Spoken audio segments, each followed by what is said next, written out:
Muito bem, então é justamente esse o tema que a gente está trazendo hoje. Por que a gente precisa estar na rua? Por que é importante tomar as ruas, fazer luta lá fora, organizar a militância, fazer trabalho de base, né? E dito isso, eu queria fazer duas perguntas para o Eber. A primeira delas é a seguinte: Eber, por que é importante tomar as ruas? E segundo, o Lu ele fala de radicalismo, né? E eu sei que você tem um entendimento diferente desse conceito, né? Quando o Lu está falando de radicalismo, ele está falando de um certo purismo, de uma certa elitização acadêmica e intelectual, um certo preciosismo sobre os conceitos, né? E você, eu sei que eu te conheço, né? Te conheço, rapaz, tá ligado? Tem um entendimento diferente do conceito radical, né? Eu queria primeiro que você falasse por que é importante a gente tomar as ruas e depois você desse a sua definição de radical, que é uma definição diferente do que o que o Lu quis dizer quando ele usou esse termo. Boa noite, compas, boa noite a todos, todas, todes e os artigos todos que podem surgir nesse universo. Isso aí, mês do orgulho, né? A gente dá esse salve.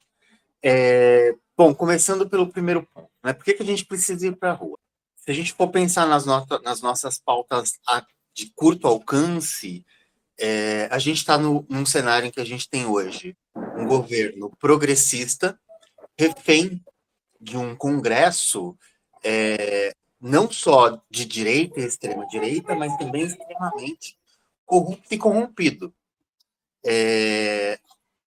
Nós temos uma base de sustentabilidade que depende do bom humor das nossas burguesias, do que a gente costuma chamar de mercado. E aí uma coisa que de onde eu venho a gente costuma falar bastante, né?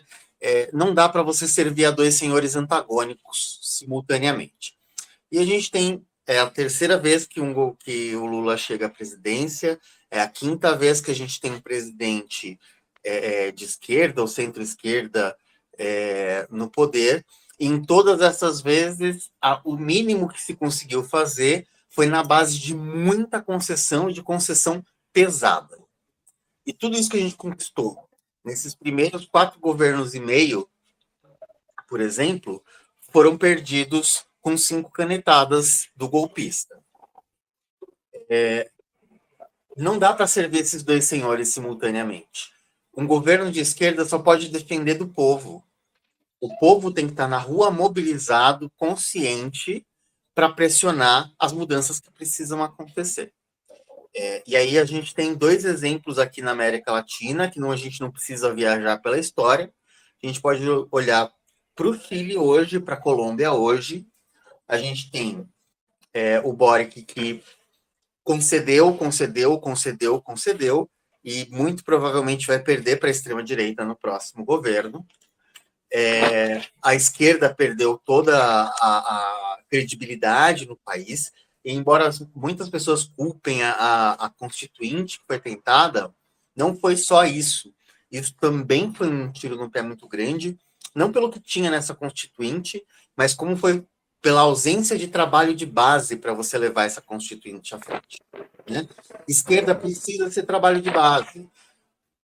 E aí eu pego esse exemplo e volto para o Brasil. Nos nossos governos de esquerda, nossos governos progressistas, em todos eles houve uma desmobilização muito grande de rua, das centrais sindicais, dos órgãos de estudantes, dos colegiados, para favorecer a governabilidade, para ajudar o governo da ocasião. Enquanto isso, a gente recebia. Tudo bem, a gente parou de receber a migalha do pão e passou a receber uma migalha de brioche. Mas ainda continuamos recebendo uma migalha em nome desse jogo de poder, em nome dessa governabilidade. Nós temos um outro exemplo também na América Latina, que é o da Colômbia, onde o Petro está indo para cima. Ele, através de negociação e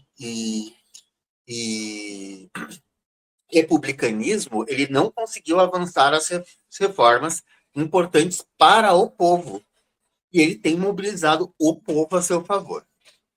E aí, assim, talvez mobilizar o povo não resolva todas as demandas, talvez a gente só consiga mais um ou dois, uma ou duas migalhas a mais. Talvez não dê certo com Petro, porque a gente sabe que, pelo menos na Colômbia, eles estão fazendo diferente do que já foi tentado e errado no passado. Né? Presidente de esquerda precisa ter o povo mobilizado. Senão a gente não vai ter revisão da reforma trabalhista, a gente não vai ter uma reforma tributária o mínimo possível, desonerando o mais pobre, a gente não vai ter a queda da taxa de juros, porque o presidente do Banco Central está rindo à toa, com o governo tentando pilotar esse carro com freio de mão puxado. O governo ele está mais do que nunca acuado, ele se elegeu com menos força do que nos momentos anteriores. No momento em que ele teve mais força nesse governo, ele abdicou desse protagonismo em nome da governabilidade. Ele tem cedido passo após passo, ao ponto de o governo ter entregado o substituto para o teto de gastos antes do prazo e com muito menos do que se podia reivindicar, deixando um texto tão magro que, quando chegou na mão do relator, não precisava nem de muito esforço para piorar o texto. A gente concedeu, isso foi orientado pela própria presidência para não haver oposição quanto a isso. A gente concedeu emenda, um rio de dinheiro agora em emenda para o governo não parar de funcionar com a queda da MP dos ministérios. Então, assim, é um governo que está muito refém. Então, a gente precisa muito fortemente mobilizar essa massa, mobilizar a massa trabalhadora para dar apoio a esse governo. Senão esse governo ou vai entregar tudo ou ele vai ser destituído. É isso que acontece com um governo de esquerda sem rua. É golpe. E o golpe pode ser desde... Oi. Posso tentar, fazer uma síntese do que você falou? A gente precisa estar na rua para legitimar que a gente fez o L, querendo ou não, né? De boa vontade ou não, para que mudanças favoráveis ao povo fossem materializadas, fossem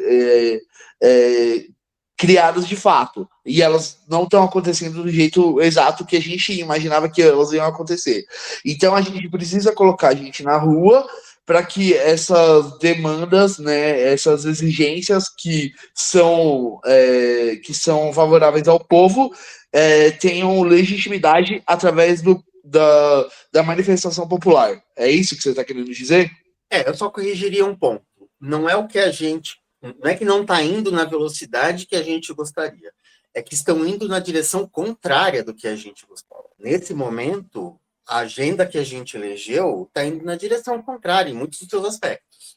Por isso a gente precisa voltar às ruas para falar, olha, a agenda que eu elegi precisa de apoio.